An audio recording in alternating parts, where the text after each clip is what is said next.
Looking at pre-COVID, the underlying causes of death in care homes, well, although we've highlighted flu, pneumonia, bacterial and viral related deaths, dementia, all of these stated here have a direct result of air. So we know, and there's constant studies coming out, how air will increase all types of these diseases and certainly lead to types of death. Some very interesting studies that have come out to do with ultrafine particles, dementia and Alzheimer's recently, but we're constantly learning that what we are breathing has a direct result on our health. At this moment in time, during COVID, we need to obviously do whatever we can to limit cross-contamination of this virus and other virus getting into flu season, but the air has a direct result and impact on all types of disease. Between 42% and 57% of COVID-19 deaths, Italy, Spain, France, Belgium, Ireland, US, have been within elder care. Indoor air sanitization that effectively kills viruses and other air contaminants can greatly reduce cross-contamination. And let's look at how. So there are 4 disease transmission routes: direct contact, indirect contact, droplet, and airborne.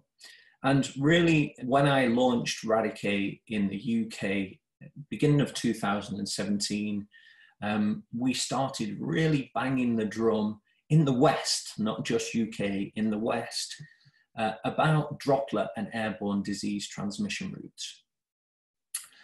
Lots and lots is done pre-COVID, lots and lots is done for direct and indirect contact, hand washing regimes, and surface cleaning, but not very much was being done about droplet and airborne disease transmission routes, if anything. You know, there's filters within ventilation systems in hospitals, that's about it.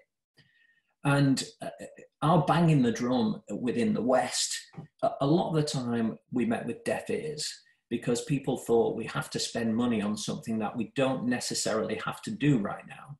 But the reality is that the air has a direct result on all disease transmission routes.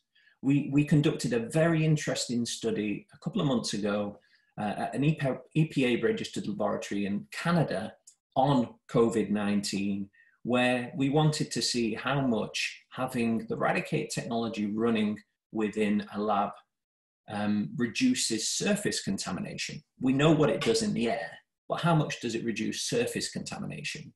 Because the reality to surface contamination is, unless you're cleaning 24 hours a day, in between those periods of cleaning, the surfaces and objects can quickly become contaminated with a virus. So to have active real-time protection, we wanted to see how much we could reduce surface contamination with Eradicate running. And we achieved over 99% reduction in surface contamination. And the reason for this is because we stopped surface settlement. So I'm going to talk a little bit in this about airflow and the importance of controlling airflow.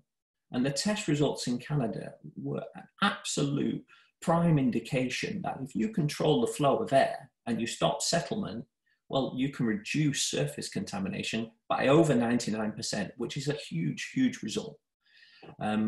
So 4 main disease transmission routes, and droplet and airborne need to be taken more seriously, and anything to do with the air has a direct result on all disease transmission routes.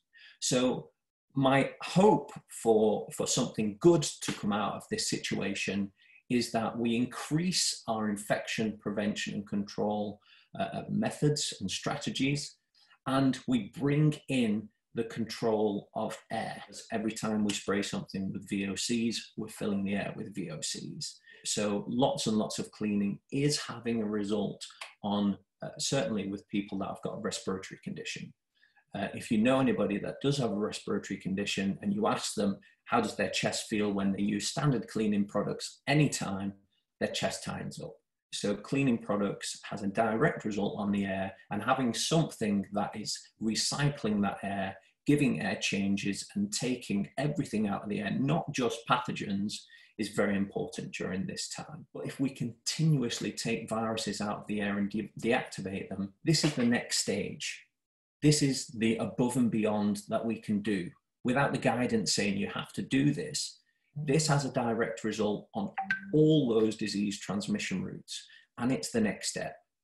What we talked about earlier with regards to Viruskiller, remember, it's also an amazing brand to say, we're doing this, we're taking viruses out of the air, we're reducing surface contamination, we're reducing cross-contamination for our staff and our residents, we're going above and beyond by utilizing this technology.